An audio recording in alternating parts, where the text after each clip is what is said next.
નમસ્કાર, આપ જોઈ રહ્યા છો ન્યૂઝ 18 ગુજરાતી. હું છું સિદ્ધાર્થ ધોળકિયા. સૌથી પહેલા નજર કરીએ નવા વર્ષને લઈને. શરૂઆતમાં મોટી આગાહી કરવામાં આવી છે. જાન્યુઆરીમાં ગુજરાતમાં થઈ શકે છે માવઠું. આ મહિને ઠંડી સાથે માવઠાનો માર પડશે. જાન્યુઆરીની શરૂઆતમાં વાદળછાયું વાતાવરણ રહેશે.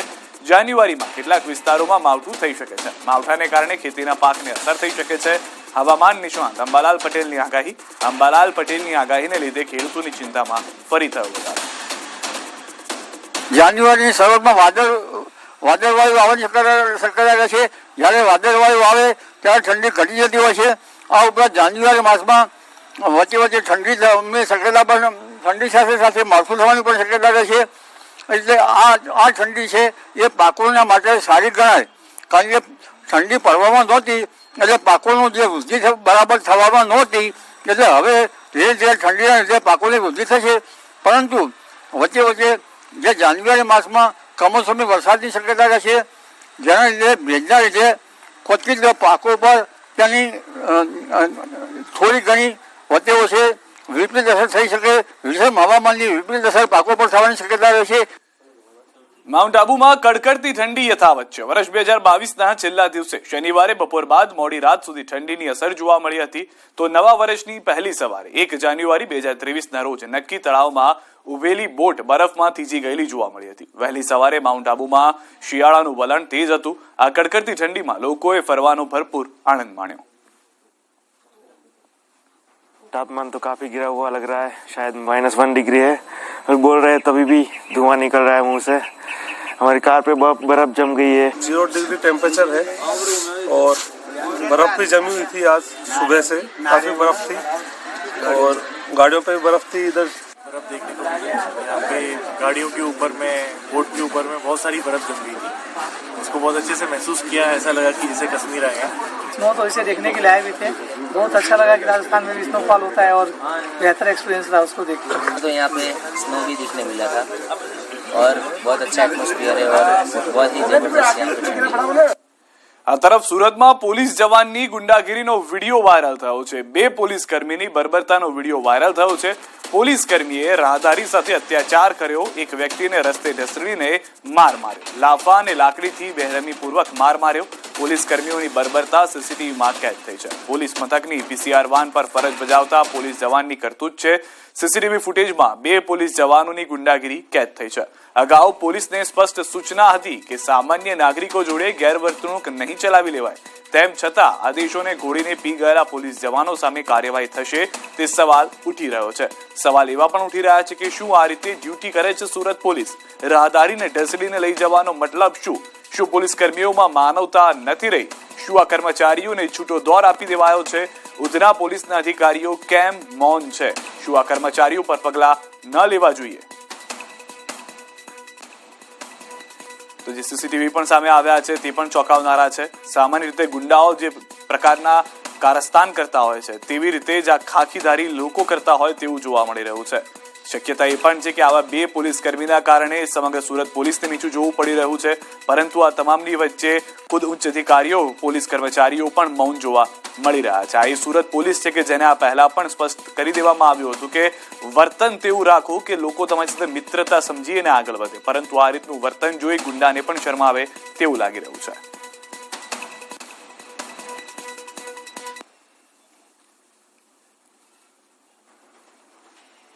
અમે લોકો રિક્ષામાં બેસેલા હતા રાત્રે ગઈ પહેલા રાતના. અમે લોકો બેસેલા હતા. એમટી પોલીસ વાળા આવ્યા અને અમને બહાર ઉતાર્યા. અમે કે અત્યારે શું કરો તમે લોકો? અમે લોકો કે ભાઈ બેસેલા હતા અહીંયા આગળ. અમે પછી કે ચલો જીપમાં બેસી જાઓ. અમે લોકો જીપમાં બેસા પણ અમે ત્યાંથી પોલીસ જોઈને ગભરાઈ ગયા. તો અમે લોકો ભાગ્યા તો પોલીસ વાળાએ મને અહીંયા પકડી લીધો. પકડો તો એ પોલીસ વાળાએ મને ગાનાની જેમ માર્યો. જાણે કે જોયો નહીં હોય ને એ પ્રમાણે ગાડીમાં બેઠા. અમે લોકો કે તમારી પાસે 20,000 રૂપિયા લેવા પડે. 20,000 રૂપિયા જેવું થાય. અમે કે ભાઈ અમારી પાસે પૈસા નથી. અમે ક્યાં 20,000 ગજવામાં લઈને ફરવાના? એ ભાઈ કે 10,000 રૂપિયા આપો. અમે કે ભાઈ સાહેબ અમારી પાસે પૈસા નથી એટલા બધા. એ કે તમે એટીએમ માંથી કાઢીને તમને આપીએ. તો એ ભાઈ એટીએમ પર લઈ ગયા. એટીએમ માં ગાડીને અમને આપ્યા અને અમને લોકોને અહીંયા પુષ્પાનગરમાં છોડી દીધા. તમે બેસી જાઓ, તમારી પાસે કેસ કરવાનું કીધું મને. હું સારું. તમે જમાનતથી છૂટી જાઓ 2-3 દિવસ પછી. હું સારું. કે કેસ કરવા વકીલે 10,000 રૂપિયા આપશો કે 10,000 રૂપિયા વકીલે થશે તમને હું સારું તો મને એ રહ્યું અમને છોડી દો ભાઈ અમને એમ તેમ કરી અમે સારા ઘરના માણસે બૈરી બોયડાલા માણસે છોડી દો અમને તો ના પાડી તો બી અમને રસ્તામાં લઈ ગયા પછી કઈ મને કે 10,000 અમે આપણે અમને છોડી દઈએ 10,000 મારાથી નહીં અપાય 5,000 રૂપિયા અપાય 5,000 રૂપિયા આપવાનું કીધું તો મને પછી SBI ના ATM પાસે લઈ ગયા ખારી બ્રિજ પર કોર્નર પર ત્યાં મારી પાસે ATM આપ્યું ને મને કે 5,000 મેં આપ્યા એમને સામે અમદાવાદ શહેર જાણે કે રક્ત રંજિત બની રહ્યું હોય તેમ લાગી રહ્યું છે. ગુનેગારોને જાણે કાયદાનો ડર જ ન હોય તેમ એક બાદ એક હત્યાની ઘટનાઓ સામે આવી રહી છે. ત્યારે 31ની રાત્રે ડમરૂ સર્કલ સેક્ટર 3 વિસ્તારમાં હત્યાનો બનાવ બન્યો. સોલા બ્રિજ પાસે આવેલ ફાટક પાસે 25 વર્ષીય રાજેન્દ્ર નામના યુવકની પથ્થરના ઘા ઝીકી હત્યા કરી દેવામાં આવી. હત્યા કર્યા બાદ મૃતદેહને રેલવે ટ્રેક પર ફેંકી દેવામાં આવ્યો. અંદાજે 4 લોકો મૃતદેહને સેક્ટર 3 થી ઉપાડી ફાટક પાસે લાવ્યા હતા. પોલીસે ઘટના સ્થળે પહોંચી તપાસ હાથ ધરી.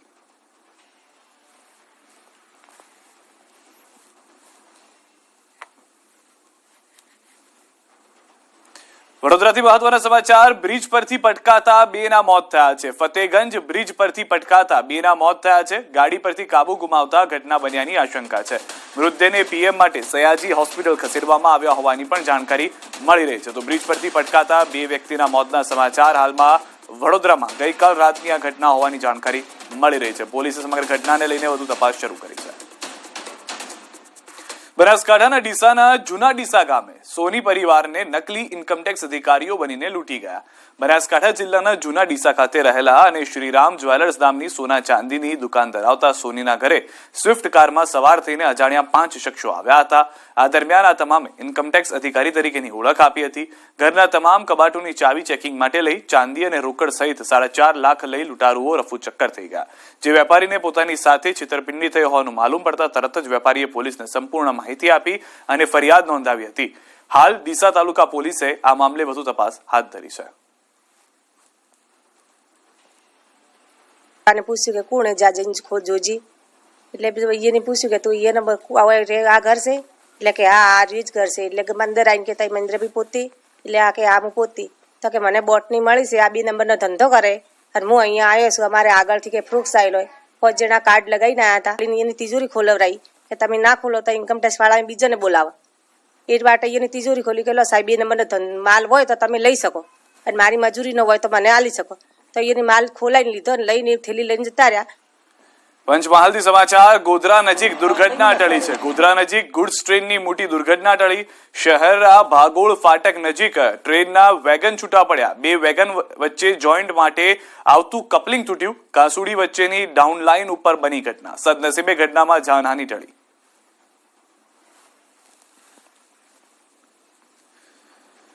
દ્વારકાના સલાયાના વહાણની મધદરિયે જળ સમાધિ. નિગાહે કરમ નામના વહાણની જળ સમાધિ. ખરાબ હવામાનને કારણે ડૂબ્યું જહાજ.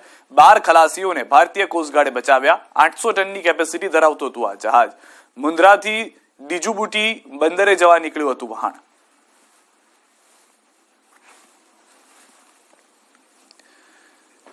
વડોદરામાં યુવતીનું અપહરણ કરી દુષ્કર્મ કર્યાની ઘટના સામે આવી છે. યુવકે યુવતીનું અપહરણ કરી દુષ્કર્મ કર્યું. સોશિયલ મીડિયાના માધ્યમથી કરી હતી મિત્રતા.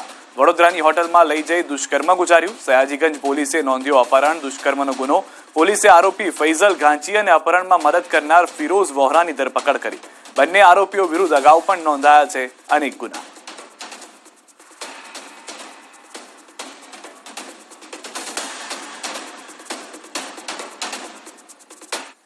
ફર્સ્ટ અને નવા વર્ષની રાત્રે શોખીનોને પોલીસે કાયદાના પાઠ ભણાવ્યા. વલસાડ જિલ્લાની પોલીસે સપાટો બોલાવી 1322 થી વધારે પીધેલાને ઝડપી સળિયા પાછળ ધકેલી દીધા છે. 2 દિવસમાં 1900 શોખીનોને સબક શીખડાવ્યો છે. હાલ જિલ્લાના પોલીસ સ્ટેશનો પીધેલાઓથી હાઉસફુલ થયા છે.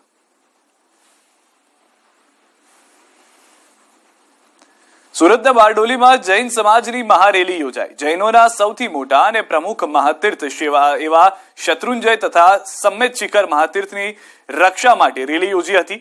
શત્રુંજય મહાતીર્થ પર છેલ્લા કેટલાય સમયથી અસામાજિક તત્વો દ્વારા ગેરકાયદેસર પ્રવૃત્તિ કરી નુકસાન પહોંચાડવામાં આવતા વિરોધનો વંટોળ ઉઠ્યો છે.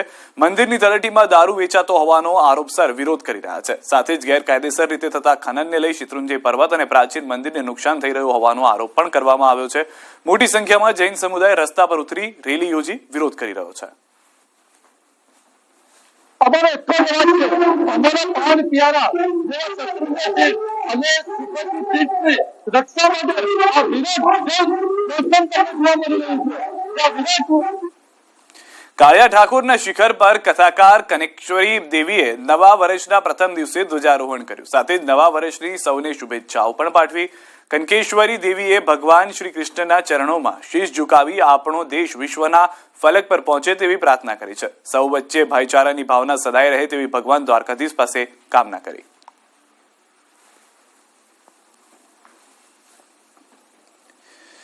2022ના વર્ષના અંતિમ દિવસે શનિવારે સાળંગપુરમાં ભક્તોનું ઘોડાપુર ઉમટ્યું હતું. સાથે જ 2023ના વર્ષનો પહેલો દિવસ અને રવિવાર હોવાથી દાદાના દર્શન માટે ભક્તોની ભીડ જામી હતી. દાદાને આજે વિશેષ હિમાલયની ઝાંખી કરાવતો શણગાર કરવામાં આવ્યો છે. હરિભક્તો દાદાના અલૌકિક દર્શન કરી ધન્યતા અનુભવી રહ્યા છે.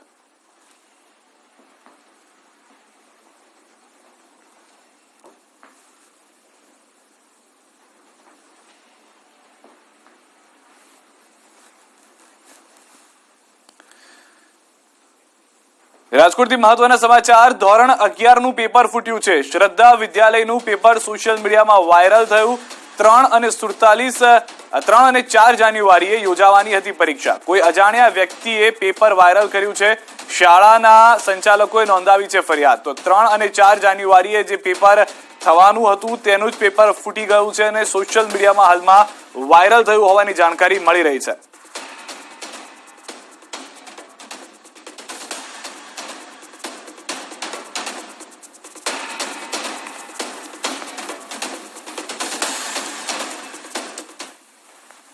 તો 3 અને 4 જાન્યુઆરીનું આ પેપર હતું કે જે થવાનું હતું, પરંતુ હાલમાં પેપર ફૂટ્યું હોવાની જાણકારી મળી રહી છે. સૌથી મહત્વની વાત, આ અમે દ્રશ્યો આપણે બતાવી રહ્યા છે. આ પરીક્ષા લેવાવાની હતી 3 અને 4 જાન્યુઆરી એટલે કે મંગળવારે અને બુધવારે, પરંતુ તે પહેલા જ આજથી આ પેપર ફૂટ્યું હોવાની પ્રાથમિક જાણકારી પણ મળી રહી છે. વધુ માહિતી મેળવીશું. ન્યૂઝ 18 સમર્થક હાર્દિક અમારી સાથે જોડાઈ ગયા છે. હાર્દિક, 3 અને 4 જાન્યુઆરીનું પેપર કેવી રીતે સોશિયલ મીડિયામાં આવી ગયું? કઈ શાળાનું આ પેપર છે અને વધુ શું માહિતી? આ જે પેપર છે રાજકોટની જે શ્રદ્ધા સ્કૂલ છે, શ્રદ્ધા વિદ્યાલયનું આ પેપર છે. આ પેપર જે છે બેચલર ઓફ આર્ટ્સનું છે અને જે આગામી 3 તારીખે લેવાનું હતું, પરંતુ આજે જે 2 દિવસ પહેલા જે પેપર ફૂટી ગયું છે અને પેપર જે છે સોશિયલ મીડિયામાં વાયરલ થયું છે. આ અંગે ન્યૂઝ 18ની ટીમે જ્યારે જિલ્લા શિક્ષણ અધિકારીની સાથે વાતચીત કરી ત્યારે તેમણે પણ આ અંગે જણાવ્યું છે કે જે જવાબદાર જે સ્કૂલ સંચાલકો છે તેમની પાસેથી આની નોટિસ આપી અને આની જવાબ મંગાશે. તેમજ કઈ જગ્યાએ બેદરકારી રહી ગઈ છે તેમની પણ તપાસ કરાશે અને ત્યારબાદ જે કોઈ જવાબદાર કર્મચારીઓ હશે તેમની સામે કડક કાર્યવાહી પણ આગામી દિવસોમાં થાય તેવી પણ શક્યતાઓ છે. પરંતુ ખાસ કરીને વાત કરવા જઈએ તો આ જે પેપર જે છે આમ તો સામાન્ય પરીક્ષા હોય છે, આ સ્કૂલ લેવલે લેવાતી પરીક્ષા હોય છે. આમ છતાં પણ આ પેપર ફૂટી જાય છે અને જે સોશિયલ મીડિયામાં વાયરલ થાય છે આ સ્કૂલની જે બેદરકારી હોવાનું અત્યારે પ્રાથમિક દ્રષ્ટિએ લાગી રહ્યું છે. અને આગામી સમયમાં જે શિક્ષણ વિભાગ દ્વારા, જિલ્લા શિક્ષણ વિભાગ દ્વારા સ્કૂલ સંચાલકો તેમજ હાર્દિક આમાં જોડાય છે ડીડીઓ ડીએસ કેરલા સાહેબ જોડાઈ ગયા છે. કેરલા સાહેબ, જે રીતે પરિસ્થિતિ થઈ છે, પેપર ફૂટ્યા હોવાની જાણકારી છે, આપની પાસે શું માહિતી પ્રાપ્ત થઈ છે? હવે જે રાજકોટની શ્રદ્ધા સ્કૂલનું પેપર ફૂટ્યું છે એવા સોશિયલ મીડિયામાં સમાચાર વાયરલ થયા છે. એના સંચાલક સાથે મારી હમણાં વાત થઈ. એ સંચાલક શ્રીનું કહેવાનું એવું છે કે આ પેપર કોઈએ જાણી જોઈને કે રાગ દ્વેષથી મારા નામે ખોટી રીતે વાયરલ કરેલું છે. અમારી પરીક્ષા 3, 4 તારીખે છે પણ એના પેપર હજી છપાયા નથી. અને બીજી વાત કે આ અમારી શાળા કક્ષાની સ્થાનિક પરીક્ષા છે, એટલે જે સોશિયલ મીડિયામાં છે એ કોઈ એમ કે પૂર્વગ્રહથી વાયરલ કરેલું હોય એવું જણાય છે. છતાં પણ અમે શાળાને તાકીદ કરી છે કે એની તપાસ કરે, જરૂર જણાય ફરિયાદ નોંધાવે. કારણ કે ભલે શાળા કક્ષાની પરીક્ષા હોય પણ એમાં તકેદારી રાખવી જરૂરી છે અને કોઈ પણ પેપર ન ફૂટે એના માટે એ શાળાએ ખાસ કાળજી લેવી જોઈએ. તો કહેલા સાહેબ, ધારો કે 3 અને 4 તારીખની જે આપ વાત કરી રહ્યા છો, સંચાલકે જે આપની સાથે વાત કરી એ પ્રમાણે આ પેપર એ સ્કૂલનું નથી અથવા તો એ પરીક્ષાનું નથી? નહીં, એ સ્કૂલનું પોતાનું નથી એવું એ સંચાલક જણાવે છે. 3જી 4થી તારીખે શાળામાં યુનિટ ટેસ્ટ છે, એકમ કસોટી છે અને પ્રિલિમ પરીક્ષા છે એ 17 જાન્યુઆરીથી શરૂ થનાર છે. એટલે આ પરીક્ષાનું પેપર હજી એને ત્યાં પ્રિન્ટ પણ નથી થયું અને આ કોઈએ બહાર મૂકેલું હોય અને કોઈએ જાણી જોઈને કરેલું હોય એવું એનું કહેવાનું થાય છે. કયા વિષયનું હતું કૈલાસ સાહેબ, એ વિશે કોઈ આપને જાણકારી પ્રાપ્ત થઈ? આ BA વિષય બિઝનેસ એડમિનિસ્ટ્રેશન જે વાણિજ્ય વ્યવસ્થા ધોરણ 11 નો વિષય છે એનું આ પેપર છે. ઠીક છે. એટલે ઇન શોર્ટ આ જે સમગ્ર ઘટના જે સ્કૂલ પૂરતી સીમિત છે એમાં પણ સંચાલક કહી રહ્યા છે કે જે પેપર છપાયું નથી એ જ પેપર વાયરલ થઈ ગયું છે, એટલે કદાચ બીજા કોઈ બદનામ કરવા માટેનો પ્રયાસ કર્યો છે. એટલે એ સંચાલક શ્રીનું કહેવાનું એવું છે અને મેં એમને અત્યારે ફોન ઉપર મારી વાત થઈ ત્યારે એને જણાવેલું જ છે કે જો કોઈએ બદનામ કરવાનો પ્રયાસ કરેલો હોય તો તમે પણ આની એક ફરિયાદ નોંધાવો અને આનો અમને લેખિત ખુલાસો આપો. અને એકમ કસોટી શાળા કક્ષાએ એક વર્ગ માટે જ હોય છે, એટલે કે મારા બાળકોના પેપર હજી છપાયા જ નથી એવું સંચાલક જણાવે છે. ઠીક છે. અને કૈલાસ સાહેબ, જો આ જે પેપર ફોડવાની વાત છે એમાં શૈક્ષણિક રીતે કઈ રીતની કાર્યવાહી થતી હોય છે? જો કોઈ લોકો આ રીતે સંડોવણીમાં હોય અથવા પેપર વેચવામાં આવ્યું હોય તો તેને લઈને? સામાન્ય રીતે જે જાહેર પરીક્ષાઓ કે હોય તો એની સામે તરત પોલીસ ફરિયાદ થતી હોય છે અને સ્થાનિક કક્ષાએ હોય તો એ પેપર રદ કરીને બીજું પેપર છપાય, પણ જેને પેપર લીક કરેલું હોય એના ઉપર ગંભીર ગુનો કહેવાય. પેપર ફોડવું એ શિક્ષણ માટે ખરાબમાં ખરાબ બાબત ગણાય, એટલે એના શિક્ષકને નોકરીમાંથી કાઢી મૂકવા સુધીના પગલાં લેવાય. આભાર કૈલાસ સાહેબ, આપનો સમય આપ્યો, આપે સમગ્ર માહિતી આપી તે બદલ. તો હાલમાં DEO રાજકોટના જે છે તેઓએ સ્પષ્ટ કર્યું છે કે સંચાલક સાથે તેમની વાત થઈ છે. સંચાલકનો એવો દાવો છે કે 3 અને 4 જાન્યુઆરી જે પરીક્ષા થવાની છે એ યુનિટ ટેસ્ટ છે, એટલે કે એકમ કસોટી છે જે સ્કૂલ સુધી જ સીમિત છે અને તેમાં પણ હજી જે પરીક્ષા લેવાવાની છે તેનું પેપર છપાયું નથી. આ કોઈ વ્યક્તિ તરફથી બદનામીનો પ્રયાસ છે. DEOએ પણ સૂચના આપી દીધી છે કે આપ તુરંત પોલીસ ફરિયાદ નોંધાવો જેથી આ વ્યક્તિને પકડવામાં સરળતા રહે. વિરમદાનું સ્વાગત છે. અમદાવાદ અટલ ફૂટ ઓવરબ્રિજ પર લોકોનો ધસારો વધ્યો છે. ફૂટ ઓવરબ્રિજ પર લોકોના ધસારો વધતા મુલાકાતીઓની જે સંખ્યા છે તે ખૂબ જ મોટી સંખ્યામાં જોવા મળી રહી છે. ફૂટ ઓવરબ્રિજ બંધ કરાવાયો હોવાની પણ જાણકારી છે.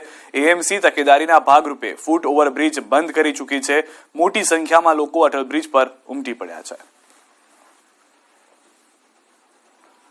અમદાવાદ શહેરનું આકર્ષણનું કેન્દ્ર જે ફ્લાવર શો બન્યું, પરંતુ સાથે જ અટલ બ્રિજ છે તેમાં પણ હજારોની સંખ્યામાં લોકો છે તે પ્રવેશ કરી રહ્યા છે.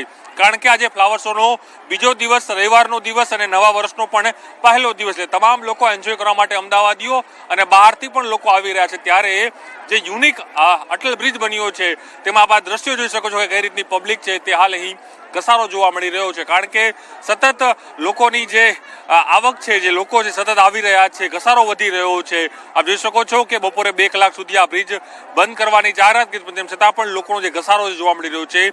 અને જે ફ્લાવર શો, ફ્લાવર ગાર્ડનમાં જે પબ્લિક આવી રહી છે તે સાથે અટલ બ્રિજમાં પણ જઈ રહી છે અને દ્રશ્યોમાં પણ દેખાઈ રહ્યું છે કે કઈ રીતનું આખો ફૂટ બ્રિજ છે તે પબ્લિક સાથે ખચોખચ અહીં જોવા મળી રહ્યો છે. માત્ર પબ્લિક અને પબ્લિક જ છે તે જોવા મળી રહી છે. આ કોઈ પગ મૂકે નહીં તેવી સ્થિતિ જોવા મળી રહી છે. લોકો જોડાયા છે. વાત કરું, શા માટે અહીં એન્જોય કરવા માટે અટલ બ્રિજમાં ગયા છો? ટ્રાફિક કેવી છે?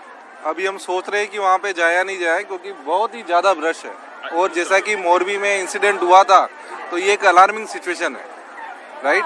तो कुछ न कुछ इसके लिए सरकार को एक रेस्ट्रिक्शन होना चाहिए कि कितने कैंडिडेट्स को एक साथ भेजना चाहिए, कितने लोग एक साथ जाने चाहिए. सर, आप कहाँ से आए हैं? बाहर से आए हैं और आप एंजॉय करने के लिए आए हैं और आप देख रहे हैं कि पब्लिक ज़्यादा है. चंडीगढ़ से आया हूँ और अभी सोच रहा हूँ कि जाऊँ या नहीं जाऊँ. तो क्या आपके फैमिली के साथ आए हैं? बिल्कुल, मैं पूरी फैमिली के साथ आया हूँ, लेकिन अभी वेट करना पड़ेगा मेरे को और फिर मैं देखता हूँ किस तरीके से लोग कम होते हैं और फिर आगे जा सकते हैं. ચોક્કસ આપ આઉટ ઓફ સ્ટેટમાંથી અહીં આવ્યા, ચંદીગઢથી અહીં આવ્યા છે અને કહી રહ્યા છે કે કદાચ મારા પરિવારને કઈ રીતે લઈ જાઉં. પબ્લિક જે રીતે વધી રહી છે, ઘસારો વધી, સરકારે પણ ક્યાંક સાવચેત રહેવું જોઈએ, કોર્પોરેશને પણ ક્યાંક નિર્ણય લેવો જોઈએ કે જે ઘસારો વધી રહ્યો છે તેમાં એક નિયંત્રણ મૂકવામાં આવે જેથી લોકો છે તે ના આવી શકે. કારણ કે કોર્પોરેશને પણ નિર્ણય કર્યો હતો કે બપોરે 2 કલાક બાદ જ્યારે પણ ફ્લાવર શો યોજાશે ત્યારે બપોરે 2 કલાક બાદ ફૂટ બ્રિજ છે તે બંધ કરશે, પરંતુ હાલ બપોરના 2નો સમય થયો તેમ છતાં પણ પબ્લિક છે તે મોટી સંખ્યામાં હાલ હજુ પણ ફૂટ બ્રિજ ઉપર અહીં જોવા મળી રહી છે. કેમેરામેન પંકજ સાથે પ્રણવ પટેલ, ન્યૂઝ 18 અમદાવાદ. આ તરફ અમદાવાદના ફ્લાવર શોમાં મોટી સંખ્યામાં લોકો જોવા મળી રહ્યા છે. ફ્લાવર શોના બીજા દિવસે લોકોનો ધસારો છે. મુલાકાતીઓના ધસારાને પગલે સમય લંબાવાયો છે. સવારે 9 થી રાત્રે 10 સુધી ફ્લાવર શો ખુલ્લો રહેશે. ફ્લાવર શોમાં હાર્ટ શેફનું ફ્લાવર ગેટ અને યોગાસન સહિત સ્કલ્પચર બનાવાયું છે. આકર્ષણ કેન્દ્ર તથા G20 થીમ અને આઝાદી કા અમૃત મહોત્સવ થીમ સ્કલ્પચર પણ કરાયું છે. મહત્વનું છે કે ફ્લાવર શોમાં માસ્ક પહેરવું ફરજિયાત છે. રાજ્ય સરકારની કોરોના ગાઈડલાઈન પાલન કરવાનું રહેશે. 12 જાન્યુઆરી સુધી ફ્લાવર શો ચાલશે. ફ્લાવર શોની 30 રૂપિયામાં ટિકિટ છે. જો કે 12 વર્ષથી નીચેના બાળકો તેમજ સ્કૂલના બાળકો માટે પ્રવેશ ફ્રી રાખવામાં આવ્યો છે. આજે રવિવારનો દિવસ છે એટલે પણ લોકો મોટી સંખ્યામાં સવારથી જ ઉમટી પડ્યા છે. G20નું પણ લોકોમાં સંદેશો જાય તે માટેના જુદા જુદા સ્કલ્પચર એના આયોજન કરવામાં આવ્યા છે. તો જાડા ધાન્યનો ઉપયોગ કરે અને મિલેટ વોલ દ્વારા એનું ન્યુટ્રિશન વેલ્યુની જાણકારી મેળવે તે માટે પણ આ થીમનો ઉપયોગ કરવામાં આવ્યો છે. ઘણો સારો અનુભવ છે. આજની તારીખમાં લોકોને ફ્લાવર શું છે એ ખબર જ નથી, તો આના થકી તમે ઘણા એવા છોડવા છે જે આપણે વર્ષોથી જોતા નહોતા, હવે જોવા મળ્યા છે. સુરતથી આવ્યા છે આ શો જોવા માટે અને ખૂબ આનંદ આવે છે. અલગ અલગ ટાઈપના પુષ્પ અને કલાકૃતિ જોઈને અને જે ગ્રીનરીને જે બનાવ્યું છે અદ્ભુત બનાવ્યું છે. અહીં છોકરાઓ પણ ઘણું એન્જોય કરી રહ્યા છે અહીંયા જોઈને. જે બધી અલગ અલગ શેપ્સ અને ડિઝાઇન્સ, બધી થીમ જે કવર કરી છે ફ્લાવર્સની સાથે સાથે થીમ જે બધી કવર કરી છે એ માઇન્ડ બ્લોઈંગ છે, સુપર્બ છે. Flower original, beautiful, colour change, બહુ જેમ કે શબ્દ નથી બોલવા માટે. નેચરલ ફ્લાવર્સ છે ને આપણે બ્યુટી દેખાવા મળે છે અને અલગ અલગ ફ્લાવર્સ, ડિફરન્ટ ફ્લાવર્સ અને આપણે જોવા મળે છે કે કેવી રીતે બધું ડેકોરેટ કર્યું છે અને અલગ અલગ શેપમાં ડેકોરેટ કર્યું છે, એટલે બહુ સારું છે.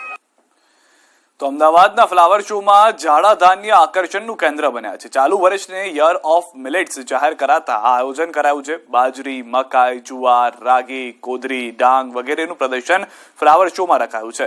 સ્વાસ્થ્યવર્ધક જાડા ધાન્ય વડે બનાવાયેલી સેલ્ફી વોલ પણ આકર્ષણનું કેન્દ્ર બની છે.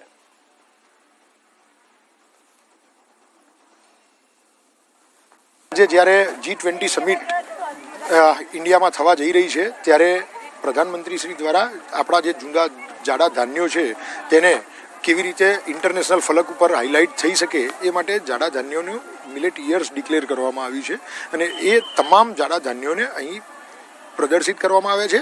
તેમજ સ્ટોલ્સની અંદર એના તમામ ન્યુટ્રિયન્ટ વેલ્યુ જે દરેકે દરેક ધાન્યની કેવી છે, જે પચવામાં હલકા હોય છે અને આરોગ્યની દ્રષ્ટિએ ખૂબ અગત્યના હોય છે તેવા ધાન્યોની ન્યુટ્રિયન્ટ વેલ્યુ સાથેનું પ્રદર્શની પણ કરવામાં આવેલ. અને હવે વાત કરીએ ગિરનાર પર થઈ રહેલી સ્પર્ધાની.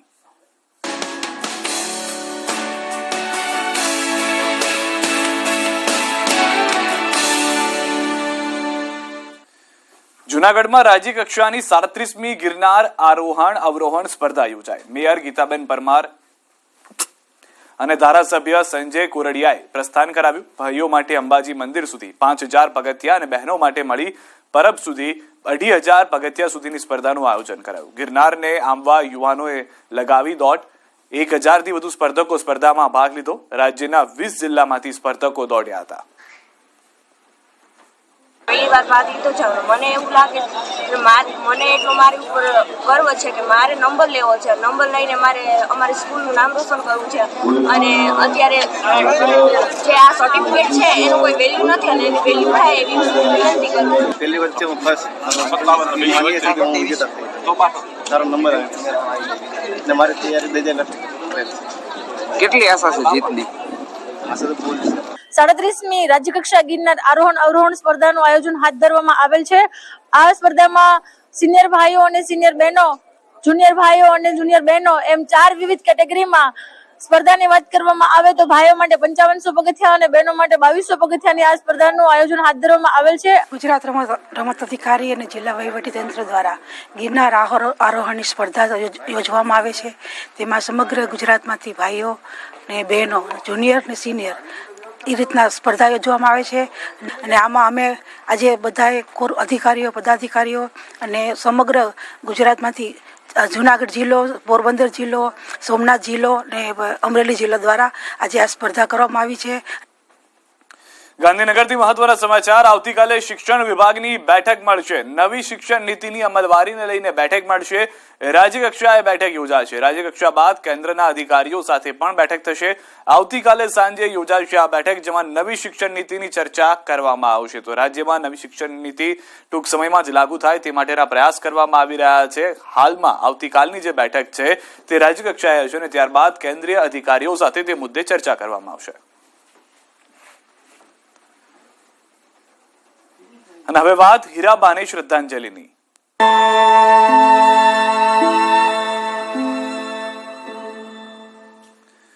પ્રધાનમંત્રી નરેન્દ્ર મોદીના માતા હીરાબાનું તેમના વતન વડનગરમાં બેસણું યોજાયું. વડનગરમાં પોલિટેકનિક કોલેજ સામે જવાહર નવોદય વિદ્યાલયના હોલમાં પ્રાર્થના સભાનું આયોજન કરવામાં આવ્યું હતું અને હીરાબાને શ્રદ્ધાંજલિ આપવામાં આવી. પિયર પક્ષ તરફથી પણ આ જ સ્થળે અને સમયે બેસણું રાખવામાં આવ્યું. ત્યારે રાજકીય સામાજિક અગ્રણીઓ ઉપરાંત વડનગરવાસીઓ હીરાબાને શ્રદ્ધાંજલિ આપવા પહોંચ્યા હતા.